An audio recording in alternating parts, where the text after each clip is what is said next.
Picture two people making the exact same mistake on the exact same day. The market drops 35%. Both of them panic.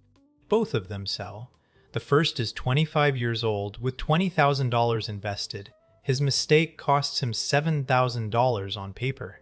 That hurts, but he has 40 years to fix it. The second is 52 with $400,000 invested. Her mistake costs her $140,000. She has 13 years to fix it. Same behavior, same market. 20 times the damage, and a third of the time to recover. That is the thing nobody warns you about. In your 20s, your money mistakes are paid for by time. Time is free, and you have piles of it. In your 40s and 50s, time stops picking up the tab. From here on, only money can repair a money mistake, and the years you have left to earn money are running out. Your mistakes did not get bigger. Your repair window got smaller. Every wealth killer in this decade works the same way. Each one drains a pot that can no longer be refilled. And the most dangerous thing about all five is that not one of them feels like a mistake while you are making it. Every single one feels like being a good person or a careful person or a sensible one. I'm Tom. This channel is about real personal finance. The kind that actually works for normal people, not the kind that gets you to click a thumbnail. No motivational fluff or fantasy returns. We just discuss what the math actually does over time. If that's what you want, hit subscribe. Killer number 1, your own hands.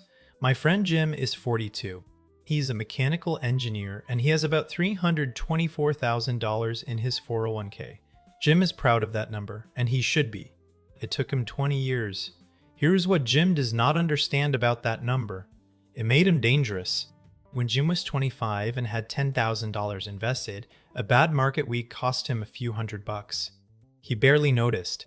Now a bad week costs him $15,000. His portfolio has become big enough that his own emotions can do real damage to it. Think about what a 35% drop actually looks like on his screen. Over $110,000 gone. That is more than 3 years of everything he saved. And the sell button is right there, and it promises to make the pain stop. That is the trap. The bigger the balance, the more it hurts to watch it fall. And the stronger the urge to do something about it. Your worst instinct arrives exactly when it can do the most harm. A 25-year-old who panics loses a few thousand and a lesson. A 52-year-old who panics can lose $250,000 and never fully get it back. And there's a reason this decade is when people actually hit sell. At 25, a crash is an abstraction. You have no real money in it. At 52, a crash arrives with a date attached. You can count the years to retirement on your fingers. So the fear is not irrational. It is specific. That specificity is what makes your finger move. Do the rebuild math on Jim. Say he sells at the bottom and loses $110,000 of value. Jim saves about $15,000 a year. Earning that back with fresh savings alone would take him more than 7 years. 7 years of his life to undo one afternoon of fear. At 25, the market would have quietly fixed it for him while he slept. At 52, he has to go back to work for it. The fix is simple, but uncomfortable. Decide right now, while nothing is falling, what you will do in a crash. The answer should be nothing. Write it down. You will not think clearly on the day it happens, and that is the only day it counts. Killer number 2. The rescue. Half of American parents with adult children are sending them money on a regular basis. That is a survey from savings.com, and the average support runs $1,774 a month per adult child. Now put that next to another number from the same research. Working parents in the survey were putting about $635 a month into their own retirement. Read those two together. The average supporting parent gives their grown child more than twice what they put away for their own future. An AARP study last year went further. Among parents 45 and older, 3/4 were financially supporting at least one adult child, averaging around $7,000 a year. And here is the line that stopped me. Over half of those adult children were reported as able to meet their basic needs with money left over. So a lot of this is not rescue at all. It is habit. Look at what the habit costs. That $1,784 a month invested instead for 10 years and left alone until 65 grows to roughly $500,000. That is not a rounding error. For many people, that is the difference between retiring and not retiring. Now, I want to be careful here, because I am not telling you to abandon your kid. If your daughter loses her job, help her. If your son has a medical crisis, help him. That is what family is. But there is a difference between a bridge and a pipeline. A bridge has another side. It has a length and a date, and you both know when you reach the end of it. A pipeline just runs.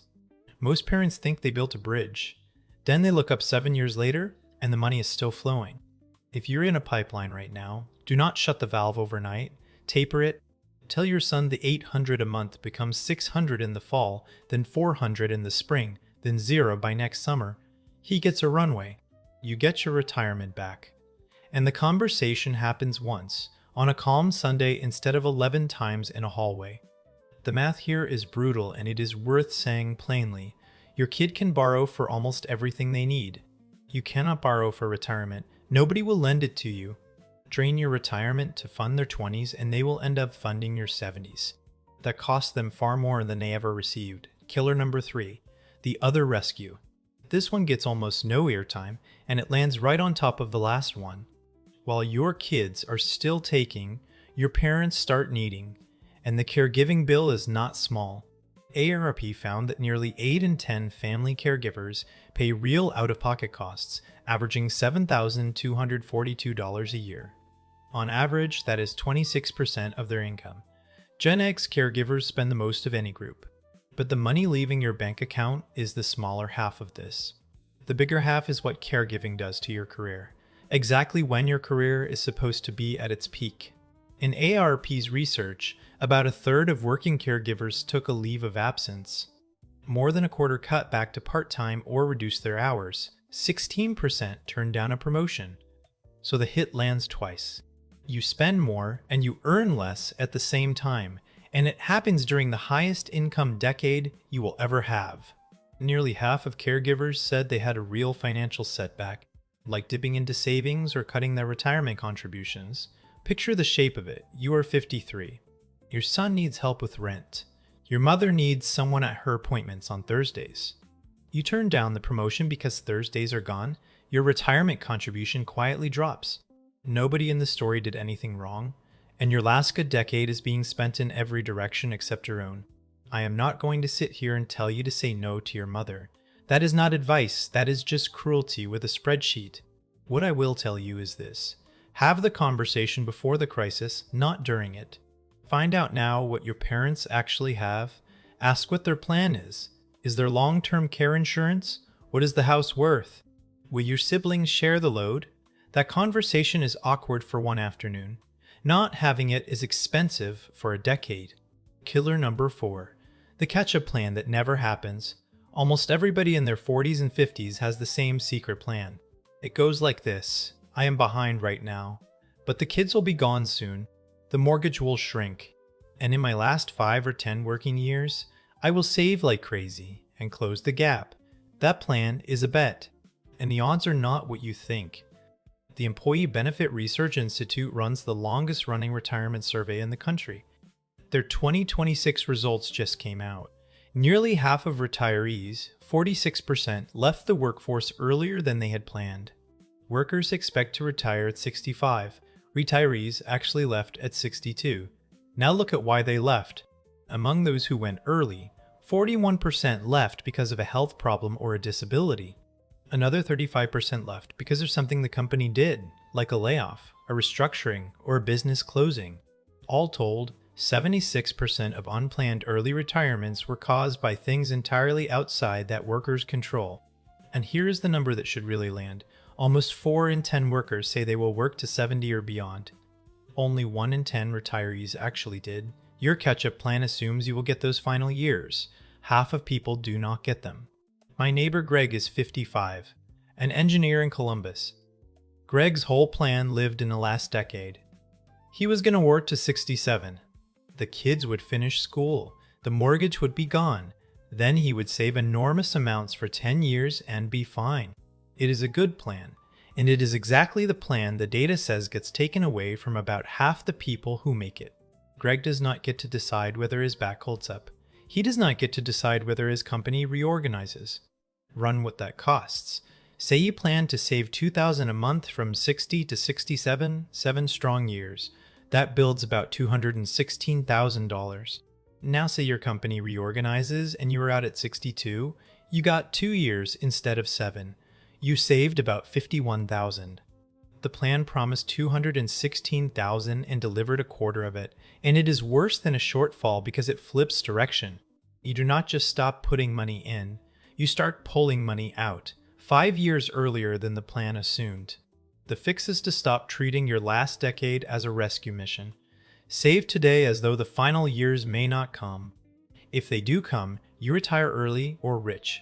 If they do not, you are still fine. That is the whole point of not betting your retirement on a coin flip. Killer number 5, the bill you never budgeted for? Fidelity puts out an estimate every year of what healthcare costs in retirement. Their most recent figure is $172,500 in after-tax savings for a single 65-year-old. For a couple, it is roughly $345,000. That figure does not include long-term care, and roughly 70% of people who turn 65 will need some form of it. Nursing home care now runs around $100,000 a year. Medicare does not cover that kind of long stay. Most people assume it does, and they find out at the worst possible moment. This is the bill that quietly eats a whole retirement, and it usually arrives with no warning and no time to plan around it. Now hold that against what Fidelity also found. 1 in 5 Americans have never once thought about healthcare costs in retirement. Among Gen X, it is 1 in 4. There is a specific trap sitting between the two things I just told you. Most people retire at 62. Medicare does not start until 65. So a forced early retirement hands you 3 years with no employer coverage and no Medicare. Buying your own plan in your early 60s runs roughly $800 to $1,500 a month per person. 3 years of that out of pocket is tens of thousands of dollars nobody put in the plan. The single best tool for this is one most people ignore. If you have a high deductible health plan, you likely have access to an HSA. The money goes in before tax, it grows tax-free, and it comes out tax-free for medical costs. No other account does all three. You can also invest it instead of leaving it as cash. Almost nobody does. Now for the part I actually want you to remember because it sits underneath all 5. What makes this decade so dangerous is that it does not feel dangerous. It feels like the safest one. Your income is the highest it has ever been. Your balance is the biggest it has ever been. You have made it through the scary years. The world makes sense to you now. Confidence has been earned, and it feels like there is some room. That feeling is the actual killer. Every one of the 5 gets in through the same door, and the door is confidence.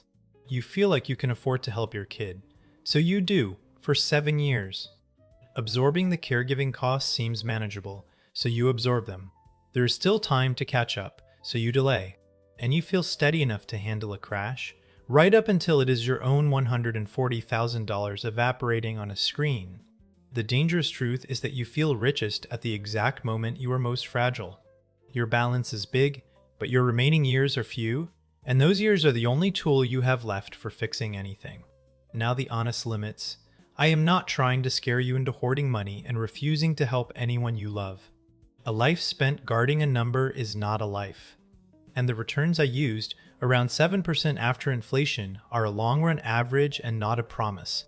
What I am telling you is to size things properly and to stop assuming you will get years that half of people never get. So what actually protects you? Decide your crash behavior now, in writing, while the market is calm. Put a date and a number on any money you give your children, and say both out loud. Have the money conversation with your parents this year, before the emergency picks the date for you. Save as if your last working decade might be cut in half, because for half of people, it is. And find out what your healthcare will actually cost instead of leaving it as the one bill you never opened. None of that requires you to be rich. All of it requires you to stop pretending that time is still on your side. Because in this decade, time quietly switched teams. There is one test that catches all 5.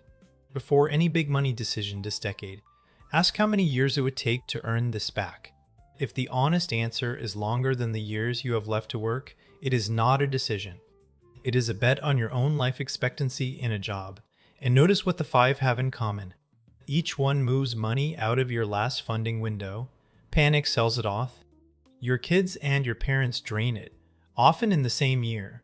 The catch-up plan delays it until the years run out, and the medical bill ambushes whatever is left. 4 of the 5 are things you would do out of love or fear. That is exactly why they work. Your 40s and 50s are not the decade where you finally relax. They are the decade where your mistakes stop being cheap. So protect the years, not just the dollars. The dollars can be replaced. The years cannot. And do one thing this week. Pick whichever of the 5 is already in your house, not the scariest one. The one that is actually happening. Then take the single smallest step against it. Write your crash rule on an index card. Name a date for your son. Call your mother. Open the HSA. One step. This week, while the window is still open. Tell me in the comments which of the 5 is the one you're actually living right now. I read everyone and I reply to as many as I can. And if you want the next video, hit subscribe. I'll see you in the next one.